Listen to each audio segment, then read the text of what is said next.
What's app check کرنے کے لیے وقت ہے، فیس بک کے لیے وقت ہے، یوٹیوب کے لیے وقت ہے، کیرم کھیلنے کے لیے وقت ہے، تاش کے پتے کھیلنے کے لیے وقت ہے، ادھر ادھر بیٹھ کر کسی کی غیبت کرنے کے لیے وقت ہے، اللہ کی نماز کے لیے وقت نہیں ہے، اللہ کی عبادت کے لیے وقت نہیں ہے۔ سوچو اس غلام کا حشر کیا ہوگا جو اپنے آقا کی بارگاہ میں حاضر ہونے کے لیے وقت نہیں دیتا۔ جس رب نے سب کچھ دیا اس رب کے لیے ٹائم نہیں اپنے پاس۔ انجام کیا ہوگا؟ انجام کیا ہوگا؟ سنو، اللہ کرے کسی کے دل میں بات اترے، اپنے حال پہ رحم کر لو۔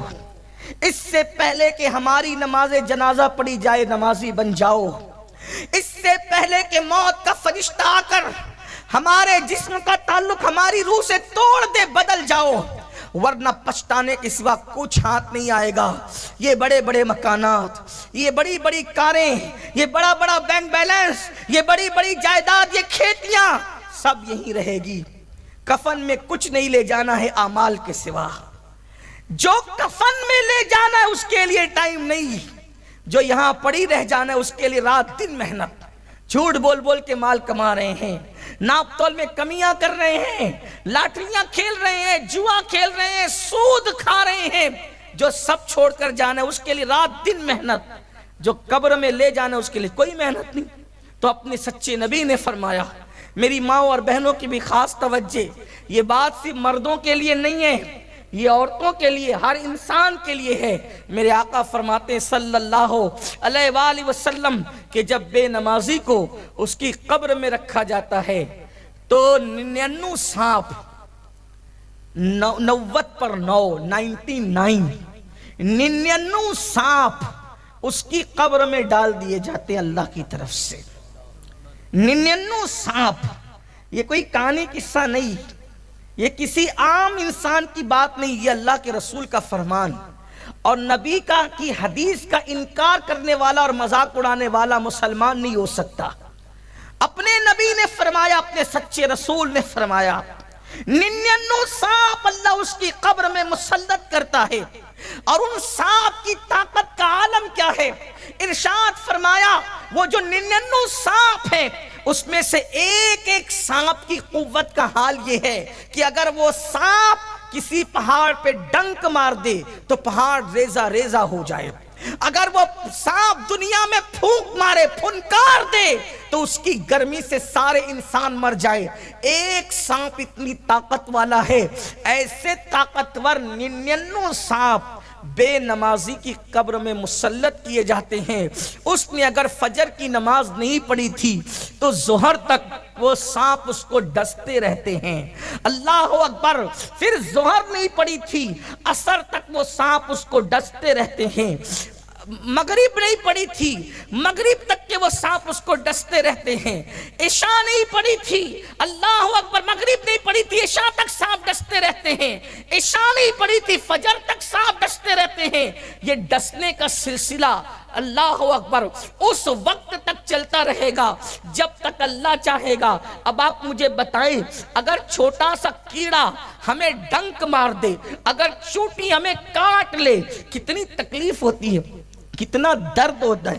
بچھو ڈنک مارے، اس اللہ نہ کرے کسی کو کبھی بچھو نے کاٹا ہو، جن کو کاٹا ہو ان کو پتا ہوگا کہ پورے جسم میں ایک انگار سی ہو جاتی ہے، ایک جلن سی ہو جاتی ہے۔ دنیا کا بچھو، کھیت کا بچھو ایک ڈنک مارے تو انسان ایسے تڑپتا ہے اور ایسے بلکتا ہے کہ اللہ اکبر، اس کو قرار نہیں آتا۔ تو جس کو اللہ کے مسلط کی ہوئے سانپ ڈستے ہوں گے اور پھر وہاں کوئی بچانے والا نہیں، نہ ماں بچانے والی، نہ باپ بچانے والا، نہ بھائی بچانے والا، سوچو ہم اپنے آپ پہ کتنا ظلم کر رہے ہیں۔ بتاؤ، ایک وقت کی نماز کے لیے 10 منٹ سے زیادہ کا ٹائم نہیں لگتا۔ اگر ہم 10 منٹ کا ٹائم ایک نماز کے لیے نکالیں، 5 وقت کی نماز کے لیے 50 منٹ کا ٹائم ہے، یہ 50 منٹ ہم نکال دیں تو کتنے بڑے عذاب سے بچ جائیں گے۔ ارے عذاب سے تو بچ ہی جائیں گے، لیکن ساتھ ہی ساتھ ہمارا انعام کیا ہوگا؟ ہماری قبر کو انشاءاللہ نماز کی برکت سے جنت کے باغوں میں سے ایک باغ بنا دیا جائے گا۔ بلکہ حدیث پاک میں آتا ہے، جب نماز پڑھنے والے کو اس کی قبر میں رکھا جاتا ہے ہے، نماز پڑھنے والے کو اس کی قبر میں رکھا جاتا ہے تو وہ کیا دیکھتا ہے کہ سورج غروب ہو رہا ہے۔ ہر بندے کو جب قبر میں رکھا جاتا ہے تو کیا دیکھتا ہے کہ وہ سورج غروب ہو رہا ہے، یعنی عصر کا وقت ہوتا ہے۔ تو وہ جو نمازی ہوتا ہے وہ کہتا ہے فرشتوں سے ہٹو ہٹو، ابھی میں نے عصر کی نماز نہیں پڑھی ہے، کیونکہ اس کو نماز کی عادت ہوتی ہے۔ وہ کہتے ہیں بعد میں باتیں ہوگی، پہلے مجھے عصر کی نماز پڑھ لینے دو، میری نماز جاتی ہے۔ وہ فرشتوں کو اللہ کہے گا اب پوچھتے کیا ہو، دیکھتے نہیں کہ میرا بندہ میرا کتنا وفادار ہے، اس لیے اس کے لیے جنت کا بستر لگا دیا جائے۔ اور اس بندے کے لیے جنت کا بستر لگا دیا جاتا ہے، اور اس بندے کے لیے جب جنت کا بستر لگتا ہے تو وہ دیکھتا ہے کہ ایک دلہن اس کی قبر میں موجود ہے، ایک دلہن اس کی قبر میں موجود ہے۔ بھائی چھوڑ کر چلے گئے، وہ بچے چھوڑ کر چلے گئے، دوست چھوڑ کے چلے گئے، احباب چھوڑ کے چلے گئے، سب چھوڑ کر چلے گئے۔ وہ پریشان تھا، لیکن دیکھتا ہے کہ ایک دلہن اس کی قبر میں موجود ہے۔ کہتا ہے آپ کون ہیں؟ تو وہ گھونگھٹ اٹھا کر کہتی ہے میں تیری نماز ہوں، جب میرا وقت آتا تھا تو تو سب کو چھوڑ دیتا تھا، آج تجھے سب نے چھوڑ دیا ہے تو تیرا دل بہلانے کے لیے اللہ نے مجھے تیری قبر میں بھیجا ہے، اب قیامت تک میں تیرا ساتھ دیتی رہوں گی، تیرا دل بہلاتی رہوں گی۔ اس لیے میرے عزیز بھائیوں، سفر میں رہو تو بھی نماز پڑھو، گھر پہ رہو تو بھی نماز پڑھو، خوشی ہو تو بھی نماز پڑھو، غم ہو تو بھی نماز پڑھو، اور یاد رکھنا یہ مت سوچنا اللہ میری قبول کرے گا کہ نہیں کرے گا، یہ بات دماغ سے نکال دو، یہ بات دماغ سے نکال دو۔ میں ان پڑھ ہوں، میں جاہل ہوں، میں تو دیہاتی ہوں، میں تو گوار ہوں، وہ میری قبول کرے گا کہ نہیں کرے گا؟ واللہ اس کی بارگاہ میں زبانیں نہیں دیکھی جاتی، اس کی بارگاہ میں تو دل کے جذبات دیکھے جاتے ہیں۔ جب کوئی بندہ دل سے جھک جاتا ہے ایک ہی سجدے پر اللہ اس کو جنت کی بشارت عطا کر دیتا ہے۔ یہ ایک سجدہ جسے تو گرا سمجھتا ہے، یہ ایک سجدہ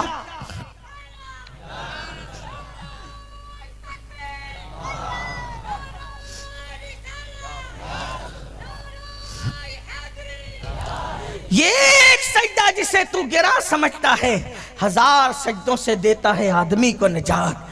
آج کل جہاں مرد نماز سے دور ہے، میری مائیں اور بہنیں بھی کوسوں دور ہے، اور میری مائیں بہنیں کہتی مولوی صاحب ہمیں بچوں کو کھلانا پڑتا ہے، بچوں کی پرورش کریں، مرد تو چھڑے ہیں، مرد تو ان کو کوئی پرابلم ہی نہیں ہے، ہمیں بچے پالنے پڑتے ہیں، بچوں کو کھلانا پلانا ہے، کپڑے دھلنے ہیں، کھانا بنانا ہے، یہ کرنا ہے وہ کرنا ہے۔ میں پوچھنا چاہتا ہوں میری بہنوں یہ بتاؤ بچے صرف تمہارے ہیں یا سیدہ فاطمہ الزہرا کے بھی بچے تھے؟ چھوٹی سی عمر میں، اتنی چھوٹی سی عمر تھی، چھوٹی سی عمر میں اللہ نے 5-6 بچوں سے نوازا تھا، ہر بچے کی خدمت کرتی تھی، لیکن کبھی نماز نہیں چھوٹتی تھی۔ بلکہ آپ کو بتاؤں اللہ اکبر، آج تو گھر گھر جو وہ نل بنے ہوئے ہیں، نلوں میں پانی آتا ہے، قریب قریب کنویں ہیں، اور پھر آٹا بھی چھوٹے چھوٹے دیہاتوں میں، بلکہ آج تو فقیروں کے یہاں جو بھیک مانگتے ہیں ان کے یہاں بھی آٹا پیس کر کے آتا ہے، فقیر کی بیوی کو بھی آٹا پیسنا نہیں پڑتا ہے نا، لیکن اللہ اکبر سیدہ فاطمہ اپنے ہاتھوں سے چکی چلاتی تھی، اپنے ہاتھوں، کتنی مصروف زندگی تھی، اپنے ہاتھوں سے چکی۔ اتنے بڑے مالدار باپ کی بیٹی کہ ان کے بابا سے زیادہ مالدار کوئی نہیں تھا۔ لوگ کہتے ہیں کہ مالدار باپ کی بیٹیاں بڑے عیش پرست ہوتی ہے، لیکن میں کہتا ہوں سب ایسی نہیں ہوتی۔ واللہ سیدہ فاطمہ کے بابا سے بڑا مالدار کوئی ہو نہیں سکتا، کیونکہ کسی کا باپ کھیت کا مالک، کسی کا باپ زمین کا مالک، کسی کا باپ گاؤں کا مالک، کسی کا باپ جاگیر کا مالک۔ سیدہ فاطمہ کے بابا وہ تھے جسے اللہ نے آسمان سے لے کے زمین تک کے ہر چیز کا مالک بنایا تھا، حتیٰ کہ اللہ نے انہیں جنت کا مالک بنا دیا تھا، خالق کل نے آپ کو مالک کل بنا دیا۔